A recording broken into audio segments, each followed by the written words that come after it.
Friend, आज अपन पढ़ेंगे pre eclampsia के बारे में और इसके बाद में जो वीडियो आएगा उसमें अपन एक्लेम्शिया और MgSO4 के बारे में डिस्कस करेंगे। तो चलिए फ्रेंड स्टार्ट करते हैं। Hypertension in pregnancy. हाइपरटेंशन जो होता है प्रेगनेंसी के, उसको अपन दो भाग में डिवाइड करते हैं। फर्स्ट है pregnancy induce hypertension and second है chronic hypertension. Pregnancy induce hypertension का मीनिंग है कि जो प्रेगनेंसी के कारण जो हाइपरटेंशन होता है, यानी जो ग्रेविड यूट्रस के कारण जो हाइपरटेंशन देखने को मिलता है, लेडी के प्रेग्नेंट हो जाने के बाद में जो हाइपरटेंशन की कंडीशन अराइज होती है उसे ही प्रेगनेंसी इंड्यूस हाइपरटेंशन बोलते हैं, जिसके अंदर अपन जेस्टेशनल हाइपरटेंशन देखते हैं, प्री एक्लेम्शिया देखते हैं और एक्लेम्शिया देखते हैं। क्रोनिक हाइपरटेंशन क्या होता है, इसे अपन प्री एग्जिस्टिंग हाइपरटेंशन के नाम से भी जानते हैं। यानी जो क्रोनिक हाइपरटेंशन होता है उसका जो दूसरा नाम क्या होता है, pre existing hypertension. Pre existing hypertension के नाम से क्यों जानते हैं, क्योंकि ये प्रेगनेंसी से पहले ही वुमन में होता है। यानी जो वुमन होती है, जो प्रेग्नेंट लेडी होती है, वो प्रेग्नेंट होने से पहले ही हाइपरटेंशन की पेशेंट होती है। If BP more than 140/90 mmHg before 20 week of gestational and not resolve after delivery या persist after 12 week of delivery, यानी जो BP जो होता है वो 140/90 mmHg से ज़्यादा रहता है before 12 week of gestational age, और डिलीवरी के 12 वीक के बाद में भी अगर वो फिनिश नहीं होता है, यानी पेशेंट डिलीवरी हो जाने के 12 वीक के बाद में भी हाइपरटेंशन की कंडीशन पेशेंट में रहती है, तो ऐसी कंडीशन को अपन क्रोनिक हाइपरटेंशन या प्री एग्जिस्टिंग हाइपरटेंशन के नाम से जानते हैं। नेक्स्ट अपन देखते हैं gestational induced hypertension. Gestational induced hypertension क्या होता है friend? Blood pressure more than 140/90 mmHg on 2 और मोर ओकेजन। यानी जो ब्लड प्रेशर जो होता है 140/90 mmHg से ज़्यादा होता है, 2 या 2 से ज़्यादा ओकेजन पे, और ये कब देखने को मिलता है, अगर आफ्टर 20 वीक ऑफ प्रेगनेंसी। यानी प्रेगनेंसी के, यानी जो वुमन होती है वो कंसीव करती है, वो प्रेग्नेंट हो जाती है, उसके बाद में 20 वीक के बाद में ये देखने को मिलता है। और किस में देखने को मिलता है? इन अ प्रीवियसली नॉर्मोटेंसिव पेशेंट, यानी ऐसी वुमन जो प्रेगनेंसी से पहले हाइपरटेंशन की पेशेंट नहीं होती, यानी प्रेगनेंसी से पहले उसमें जो BP होता है वो नॉर्मल होता है, लेकिन प्रेग्नेंट हो जाने के बाद में 20 वीक के बाद में उसमें ब्लड प्रेशर की कंडीशन अराइज होती है, और साथ ही विदाउट प्रोटीन यूरिया, यानी प्रोटीन यूरिया की कंडीशन नहीं देखने को मिलती है, और साथ ही जो BP है वो रिटर्न टू नॉर्मल हो जाता है आफ्टर 12 वीक ऑफ डिलीवरी, यानी डिलीवरी के 12 वीक के बाद में नॉर्मल हो जाता है।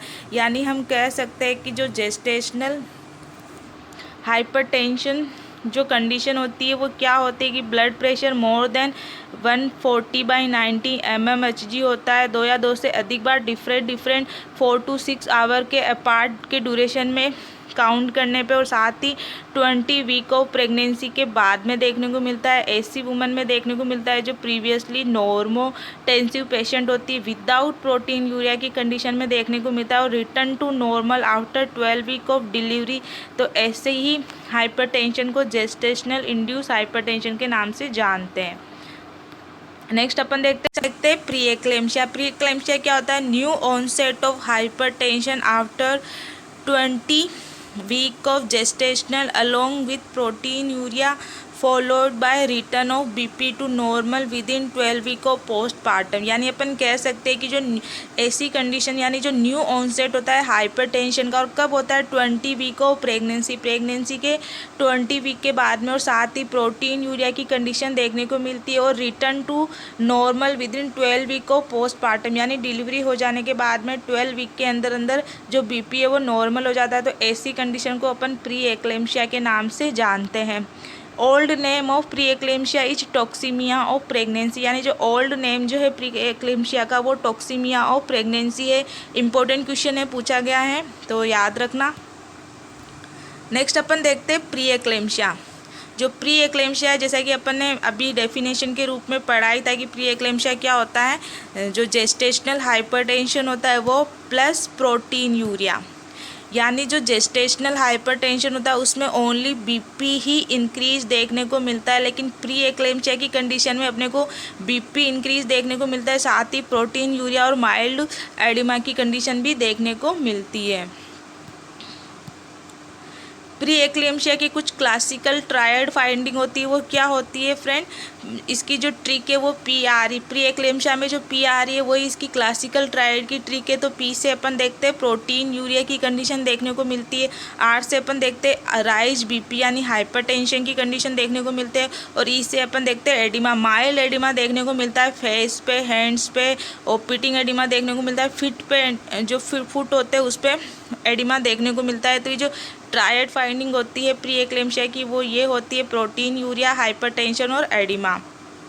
अपन देखते हैं clinically type of pre eclampsia. Clinical type देखे अपन प्री एक्लेम्शिया के तो उसे दो टाइप्स में डिवाइड किया गया है, माइल्ड प्री एक्लेम्शिया और सीवियर प्री एक्लेम्शिया। जो माइल्ड प्री एक्लेम्शिया होता है उसके अंदर जो बीपी होता है वो मोर देन 140/90 mmHg होता है, बट लेस देन 160/110 mmHg। यानी अपन कह सकते हैं कि माइल्ड प्री एक्लेम्शिया में जो बीपी है, सिस्टोलिक बीपी वो मोर देन 140 से ज़्यादा हो जाएगा, लेकिन जो सिस्टोलिक बीपी है वो लेस देन 160 रहेगा, और जो डायस्टोलिक बीपी वो मोर देन 90 हो जाएगा लेकिन लेस देन 110 mmHg रहेगा। जबकि नॉर्मल बीपी अपन जानते हैं 120 से 80 mmHg होता है, लेकिन माइल्ड प्री एक्लेम्शिया में कितना हो जाएगा 140/90 mmHg, but less than 160/110 mmHg। Protein urea की कंडीशन देखने को मिलेगी माइल्ड प्री एक्लेम्शिया के लिए, लेकिन कितनी देखने को मिलेगी 300 mg/24 आवर, यानी 24 घंटे के ड्यूरेशन में जो यूरिन कलेक्ट किया जाएगा उसके अंदर जो प्रोटीन यूरिया देखने को मिलेगा वो 300 mg देखने को मिलेगा। Severe pre eclampsia, severe pre eclampsia में अपन जो बीपी है वो मोर देन 160/110 mmHg को देखने को मिलता है। प्रोटीन यूरिया की कंडीशन जो देखने को मिलती है सीवियर प्री एक्लेम्शिया के अंदर वो कितनी होती है, मोर देन 5 ग्राम पर 24 आवर, यानी 24 घंटे के जो यूरिन कलेक्शन जो होता है ना 24 घंटे का, उसके अंदर जो प्रोटीन यूरिया की कंडीशन देखने को मिलती है वो कितनी होती है 5 ग्राम से ज़्यादा होती है। जबकि माइल्ड प्री एक्लेम्शिया में 300 mg/24 आवर, या अपन बोल सकते हैं कि 0.3 ग्राम पर 24 आवर देखने को मिलती है, जबकि सीवियर प्री एक्लेम्शिया में 5 ग्राम से ज़्यादा देखने को मिलती है। तो ये इन दोनों के बीच में जो डिफरेंस है उसे आप याद रखिएगा, काफ़ी बार पूछ लिया जाता है। नेक्स्ट अपन देखते हैं severe eclampsia, severe pre eclampsia. Severe pre eclampsia के अंदर अपन देखते हैं वार्निंग साइन जो देखने को मिलते हैं सीवियर प्री एक्लेम्शिया के अंदर वो क्या क्या होते हैं, ओलिगोयूरिया, ओलिगोयूरिया की कंडीशन देखने को मिलती है, यानी यूरिन आउटपुट जो होता है वो 500 ml/24 आवर से कम हो जाता है। यानी ओलिगोयूरिया की कंडीशन में जो यूरिन आउटपुट जो पूरे दिन का जो यूरिन आउटपुट होता है वो 500 ml से कम हो जाता है। ब्लड विजन देखने को मिलता है, फोटोफीबिया देखने को मिलता है। नेक्स्ट है एपिगेस्ट्रिक पेन देखने को मिलता है, और नेक्स्ट है हेडेक, हेडेक देखने को मिलता है ओसिपिटल या फ्रंटल एरिया में। ये जो है ये वार्निंग साइन है प्री एक्लेम्शिया के, इंपॉर्टेंट है। सीवियर प्री एक्लेम्शिया के वार्निंग साइन कौन कौन से होते हैं, कई बार पूछा जा सकता है, एक पूछा जा सकता है या एक्सेप्ट करके पूछा जा सकता है, तो आप ध्यान रखना। नेक्स्ट 2 कॉम्प्लिकेशन देखने को मिलते हैं सीवियर प्री एक्लेम्शिया के, कौन कौन से 2 कॉम्प्लिकेशन देखने को मिलते हैं सीवियर प्री एक्लेम्शिया के अंदर, हेल्प सिंड्रोम, हेल्प सिंड्रोम देखने को मिलता है। नेक्स्ट है एक्लेम्शिया, एक्लेम्शिया की कंडीशन देखने को मिलती है सीवियर प्री एक्लेम्शिया के अंदर।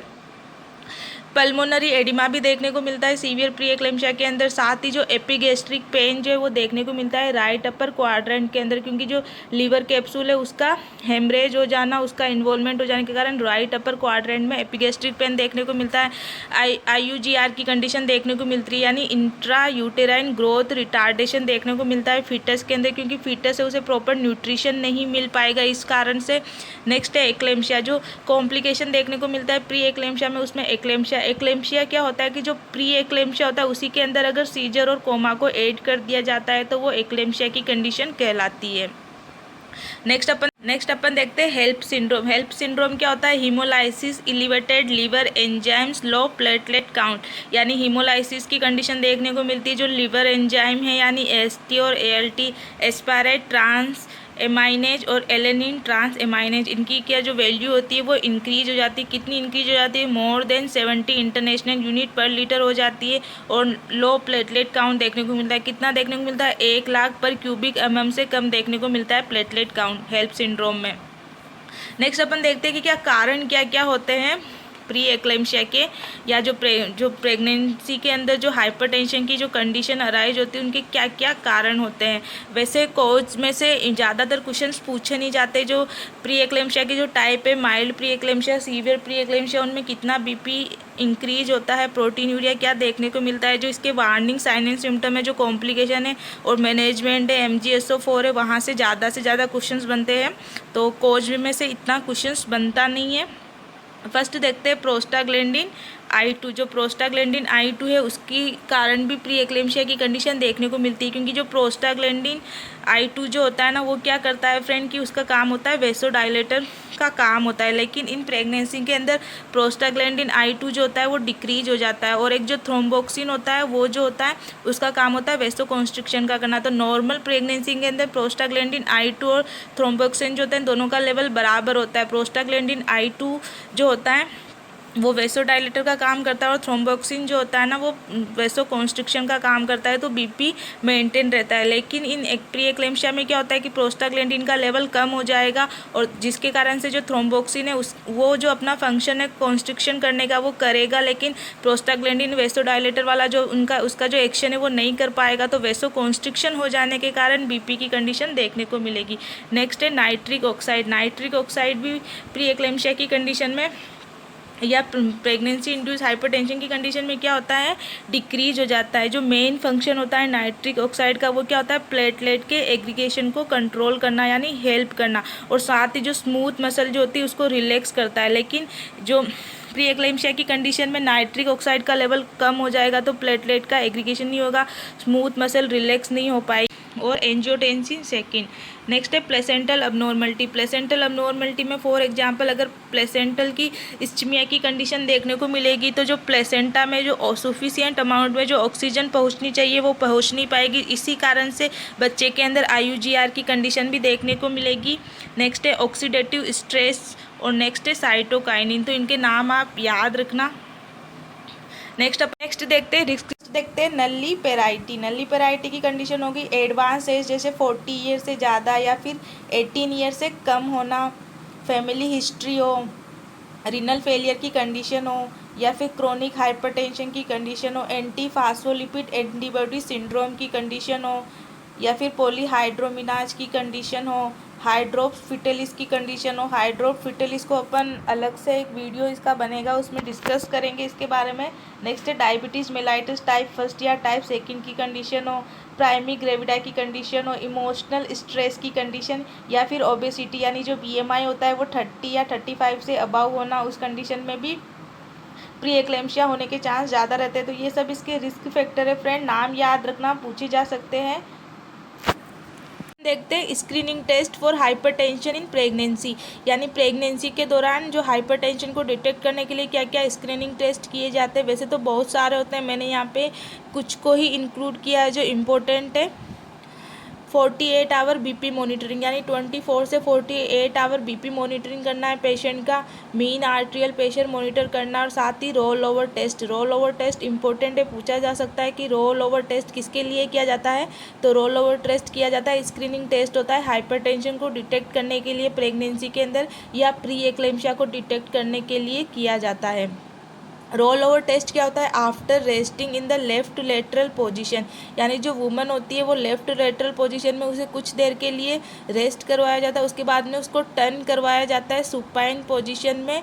Induce rise in diastolic pressure of 20 mmHg या मोर, यानी वुमन जब लेफ्ट लेटरल पोजीशन में होती है उसके बाद में वो टर्न होगी सुपाइन पोजीशन में, तो अगर उसके डायस्टोलिक प्रेशर के अंदर 20 mmHg या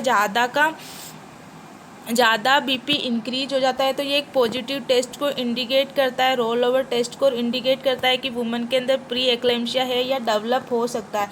यानी पहले वुमन लेफ्ट लेटरल पोजीशन में होगी और जैसे ही वो टर्न हो जाएगी सुपाइन पोजीशन में तो उसका डायस्टोलिक बीपी है वो बढ़कर 20 mmHg बढ़ जाता है, उसकी जो बेस लाइन रेट होती है उससे ज़्यादा या उससे ज़्यादा बढ़ जाता है। तो ये इंडिकेट करता है रोल ओवर टेस्ट को। और ये कब परफॉर्म किया जाता है, 28 to 32 वीक प्रेगनेंसी, क्योंकि जो प्री एक्लेम्शिया जो है उसके 80% चांस होते हैं 32 वीक होने पर। याद रखना कि प्री एक्लेम्शिया के सबसे ज़्यादा चांस कब होते हैं, 32 वीक होने पर। 80% चांस होते हैं 32 वीक होने पे, इसीलिए ये रोल ओवर टेस्ट भी 28 से 32 वीक के बीच में परफॉर्म किया जाता है और ये एक स्क्रीनिंग टेस्ट है प्री एक्लेम्शिया का या हाइपरटेंशन को डिटेक्ट करना इन प्रेगनेंसी के अंदर।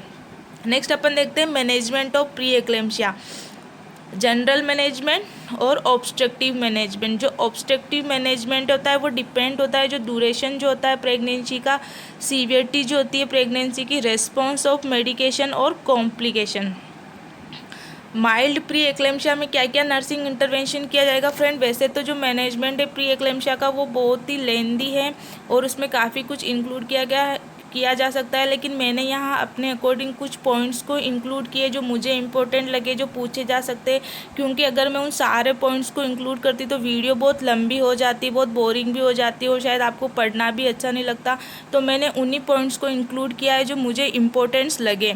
तो अगर अपन देखें माइल्ड प्री एक्लेम्शिया में नर्सिंग इंटरवेंशन क्या करना है, तो मॉनिटर करना है न्यूरोलॉजिकली स्टेटस को, सीएनएस को, डीप टेंडन रिफ्लेक्स को। क्योंकि प्री एक्लेम्शिया के अंदर जो प्रोफाइलेक्सिस जो ड्रग दी जाएगी वो MgSO4 दी जाएगी। याद रखना फ्रेंड, MgSO4 जो होती है वो प्रोफाइलेक्सिस होती है प्री एक्लेम्शिया के लिए, लेकिन ड्रग ऑफ चॉइस होती है एक्लेम्शिया के लिए। तो MgSO4 को भी अपन अच्छे से डिस्कस करेंगे इस वीडियो के बारे में। और MgSO4 का साइड इफेक्ट होता है डीप टेंडन रिफ्लेक्स, इसलिए मॉनिटर करेंगे न्यूरोलॉजिकल स्टेटस को, CNS को, डीप टेंडन रिफ्लेक्स को। रेस्ट प्रोवाइड करेंगे वुमेन को, इंस्ट्रक्टिंग करेंगे क्लाइंट को to line in lateral position. Lateral position में उसको सोने के लिए कहेंगे ताकि वेना केवा सिंड्रोम से प्रिवेंट किया जा सके। मॉनिटर करेंगे बीपी को और वेट को भी मॉनिटर करेंगे। यानी जो वेट है अगर वो 2 kg पर वीक से कम अगर इंक्रीज हो रहा है, 2 kg पर वीक से कम अगर इंक्रीज हो रहा है तो वो नॉर्मल है, लेकिन अगर 2 kg पर वीक से ज़्यादा अगर वो इंक्रीज हो रहा है तो वो इंडिकेट करता है कि कॉम्प्लिकेशन है। नेक्स्ट अपन एडमिनिस्टर करेंगे एंटी हाइपरटेंसिव मेडिसिन को एज पर ऑर्डर, यानी methyl dopa, labetalol. Methyl dopa first priority होती है और लाबेटालोल सेकंड प्रायोरिटी होती है। अगर ड्रग ऑफ चॉइस पूछा जाए तो methyl dopa. Next adequate fluid intake के लिए कहेंगे अपन मॉनिटर करेंगे इनपुट आउटपुट चार्ट को। जब भी पेशेंट को फ्लूइड एडिक्यूट के लिए बोलेंगे, एडिमा की कंडीशन होगी, ओलिगोयूरिया की कंडीशन होगी, तो उसमें स्ट्रिक्टली मॉनिटर करना है इनपुट आउटपुट चार्ट को। नेक्स्ट अपन डाइट जो है वो high protein high carbohydrate with no added salt. Salt का मीनिंग है कि ना तो उसको रेस्ट्रिक्ट करने के लिए कहेंगे और ना ही एडवाइज करेंगे। नेक्स्ट देखते हैं intervention for severe pre eclampsia. Maintain bed rest को मेंटेन करेंगे, एडमिनिस्टर करेंगे MgSO4 को। और कब तक कंटिन्यू करना है? 24 to 48 आवर आफ्टर पोस्टपार्टम। और MgSO4 क्या करती है? प्रिवेंट करती है सीजर को। नेक्स्ट है monitor for MgSO4 toxicity sign. MgSO4 की टॉक्सिसिटी के साइन को मॉनिटर करना है। नेक्स्ट अपन देखते हैं जो ये एक ट्रिक है पीस। अगर आप चाहे तो इस ट्रिक के जरिए भी जो मैनेजमेंट है प्री एक्लेम्शिया का उसे आप याद कर सकते। पीस है प्रमोट बेड रेस्ट, यानी क्वाइट इन्वायरमेंट देना है क्योंकि उसमें सीजर आने के चांस रहते हैं, तो क्वाइट इन्वायरमेंट देना है। Ensure high protein intake 1 gram per kg per day. Anti hypertensive drug methyl dopa, labetalol. सी से है कन्वर्जन से प्रिवेंट करने के लिए मैग्नीशियम सल्फेट देंगे।